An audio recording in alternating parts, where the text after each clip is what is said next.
में भक्त रहते हैं और द्वारिका में मेरी पत्नियां रहती हैं, तो मीरा का स्थान तो वहां है जहां पत्नियां रहनी चाहिए। इसलिए मीरा को कहो कि अब अपने ससुराल जाए।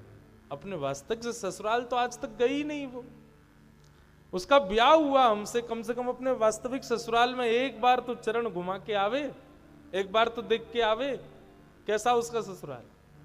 ये भाव सुनते ही मीराबाई नाचने लगी, बोले अच्छा ये भाव है तो मैं जरूर जाऊंगी। मीराबाई प्रसन्न हो गई, प्रसन्न भी होती हैं, लेकिन कभी कभी वृंदावन का विरह भी व्याप्त हो जाता है। एक दिन मीराबाई ने अब विचार किया कुछ दिनों में मैं द्वारिका प्रस्थान करूंगी। एक दिन बंधुओं, मीराबाई की ख्याति तो बहुत बढ़ी गई थी, लोग बाग दर्शन करने आते थे। एक बार दो महापुरुष उनका दर्शन करने आए, सामान्य से दिख रहे थे। मीराबाई के सन्मुख आए, आकर के बैठे, बोले हमने बहुत सुना है आपका स्वर बहुत मधुर है, आप ठाकुर जी की बड़ी मधुर सेवा करती हैं, राणा जी ने आपको विष का प्याला दिया, आदि आदि ये सब कीर्तिमान भाव गाने लगे। तो मीराबाई बोली मेरे पास आके मेरी कीर्ति मत गाइए, मेरे लाल जी की कीर्ति गाओ, वो मुझे प्रिय लगती है। उन दोनों को मीराबाई ने जब देखा, तो एक व्यक्ति को जब देखा तो उसके रूप माधुरी और शब्द से मीराबाई अनुभव कर पा रही थी कि ये कोई गवैया है।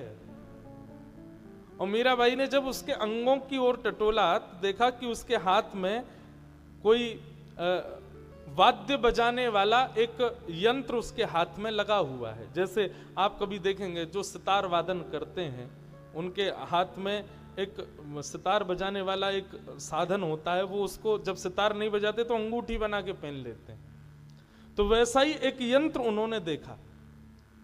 मीराबाई उससे अनुभव तो कर चुकी थी कि ये कोई गवैया आया है और ये निश्चित ही मेरा स्वर सुनने के लिए आया है, मेरी परीक्षा लेने के लिए आया है।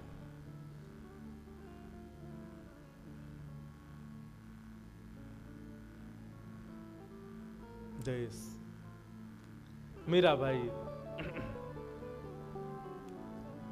बैठी थी, उसने निवेदन किया कि आप कुछ फरमाइए ना, ठाकुर जी के सामने कुछ सुनाइए।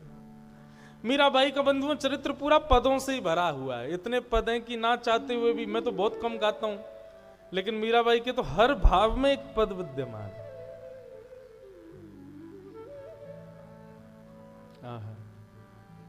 मीराबाई से जब कहा कि आप कुछ सुनाइए, मीराबाई ने बहुत सुंदर एक पद गाया। बंधुओं ये जो दो युवक आए थे ये कौन थे पता है? एक तो था बादशाह अकबर और दूसरा था तानसेन। ये दोनों छद्म वेश धारण करके आए थे मीराबाई को सुनने के लिए।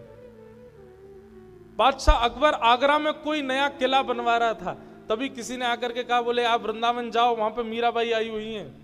और बादशाह का एक नियम था कि ये जो था ना अकबर, इसका बंधुओं इसके कभी कभी मुझे ऐसा लगता है इस पर वैष्णवों की बड़ी कृपा, इसने कितने संतों के दर्शन किए। एक बार तानसेन कुछ गा रहा था तो अकबर बोला तुमसे अच्छा दुनिया में कोई गाने वाला होगा नहीं, मुझे ऐसा लगता है। तो तानसेन ने एक नदी थी, पोखरा था, जो भी था, उसमें उंगली डुबोई और बाहर निकाल करके एक बिंदु जैसी टपकी नीचे, तो बोले महाराज मेरा गाना तो इस बिंदु के समान है, मेरे गुरुदेव का गायन तो इस सरोवर के समान है। अकबर बोला देखो ये बड़ी बड़ी बातें मत करो, मुझे गाना नहीं आता लेकिन सुनना बहुत अच्छा आता है, और मैं ये कह सकता हूं कि तुमसे अच्छा गायक दुनिया में कोई नहीं है। ये तो तुम अपने गुरु की प्रशंसा कर रहे हो जबरदस्ती। तानसेन बोला नहीं महाराज, आप मेरे गुरु को सुनेंगे तो कुछ कह ही नहीं पाएंगे। कौन है तुम्हारे गुरु? बोले वृंदावन बिहारी लाल को जिन्होंने प्रकट किया, अनन्य रसिक स्वामी श्री हरिदास जी महाराज मेरे गुरु। अच्छा चलो हमको उनका गाना सुनना है। तानसेन बोला कृपा करो महाराज, वो गाना नहीं गाते हैं, वो ठाकुर जी के कीर्तन गाते हैं। तो बोले तो हम सुनना चाहते हैं। बोले महाराज वो आपको सुनाने के लिए कभी नहीं गाएंगे, वो तो ठाकुर जी को ही सुनाते हैं। अकबर पीछे पड़ गया, कैसे भी करके मुझे सुनाओ। तानसेन बोला एक उपाय है। बोले क्या? आपको बादशाह का रूप त्यागना पड़ेगा, एक सामान्य रूप धारण करना पड़ेगा, मेरे साथ चलना पड़ेगा, और महाराज बहुत अच्छा हो जाएगा यदि आप मेरे दास बन के चलो। लेकिन अकबर को संगीत का इतना शौक था कि वो तानसेन का दास बनने को तैयार हो गया। तानसेन का दास बन करके, और जैसे संगीतज्ञों के वाद्यों को उठाने वाला कोई चलता है संग में, ऐसे अकबर पीछे तानपुरा लेकर के चल रहा था तानसेन के साथ। तानसेन बोला, भगवान एक कृपा और करना। बोले क्या? आपकी एक बुरी आदत है। बोले क्या? जब भी कोई गाता है आप वाह वाह वाह वाह वाह वाह कर देते हो। हमारे गुरुजी का स्वर सुन के वाह वाह मत कर देना, नहीं तो भगा दिए जाओगे, पीट दिए जाओगे। तानसेन बोला, नहीं करूंगा। स्वामी श्री हरदास जी महाराज विराज रहे थे कुंज में। तानसेन गया, प्रणाम किया। तानसेन के साथ में अकबर भी आया। अब तो तानसेन अंदर ऐसा ही व्यवहार कर रहा है जैसे सेवक है, जल्दी प्रणाम कर, गुरुदेव हैं। अकबर के जी जी हुजूर प्रणाम। स्वामी जी बोले, कहो तानसेन, बड़े दिन में आए हो? बोले हाँ। चलो कुछ सुनाओ। तानसेन गाने लगा। तानसेन ने पृथ्वी, जल, अग्नि, वायु, आकाश उसके गायन के अधीन रहते थे। वो चाहता तो दीप जला देता था, चाहता तो वर्षा कर देता था, चाहता तो आंधी तूफान आ जाते, चाहते तो सब सामान्य हो जाता। उसकी गायन में इतनी शक्ति थी। स्वामी जी के सामने कुछ गाने लगा। गाते गाते तानसेन ने जबरदस्ती गलत गाया। जैसी गलत गाया तो स्वामी जी बोले, गलत क्यों गाते हो? बोले, भगवान गलती हो गई, आप सुधार दीजिए ना। क्योंकि ये मर्यादा है कि आप वृंदावन के रसिकों को कह नहीं सकते, आज्ञा नहीं कर सकते कि गाइए। वे जब चाहें तब गाएंगे। तो तानसेन ने ये युक्ति अपनाई कि मैं गलत गाऊं और सुधारने के लिए कहूंगा तो ये गाएंगे, अकबर सुन लेगा। स्वामी जी पहचान गए, अच्छा तो ये चाहते हो कि हम गाएं?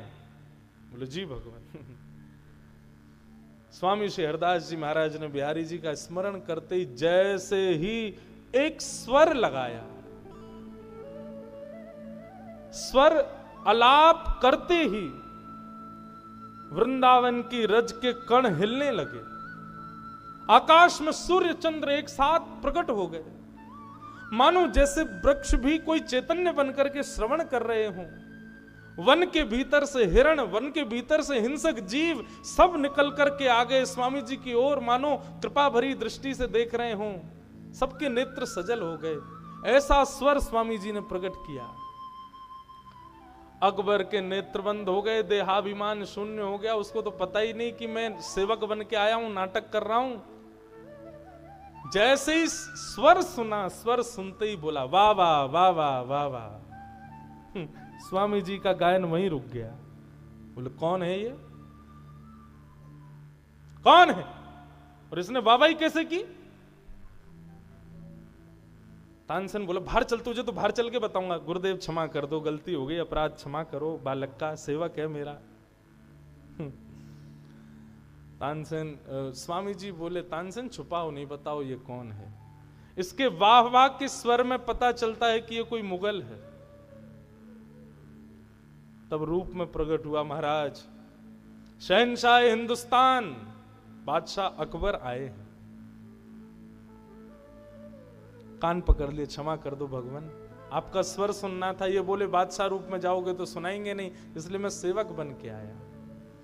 स्वामी जी बोले, अच्छा हुआ कि तुम सेवक बन के आए, कोई और रूप में आते तो तुमको दंड मिलता। चलो जाओ, कोई बात नहीं। बादशाह बोला, अब आपको पता ही चल गया कि मैं बादशाह हिंदुस्तान हूं। भगवान आपका मैंने स्वर सुना है, कुछ दक्षिणा देना चाहता हूं, बताइए क्या दे दूं। स्वामी जी बोले, हमको कुछ नहीं चाहिए, बस तुम चले जाओ, यही हमारी दक्षिणा है।